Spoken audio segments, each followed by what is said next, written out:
परीक्षा द्याव्या लागतात, काही संकट झेलावी लागतात आणि तेव्हाच तो पुढे जातो. सोनं जेव्हा आगीत तापतं तेव्हाच त्याची खरी किंमत कळते.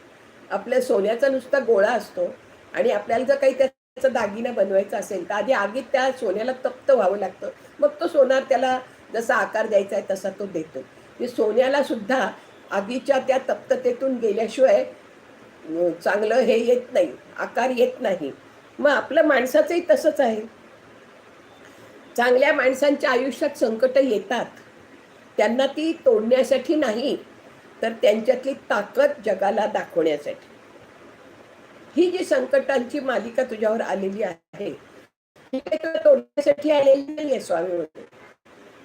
ही तुझ्यातली ताकद तू जगाला दाखव, की तू किती काटक आहे, किती मजबूत आहे, हे तू दाखवून दे जगाला.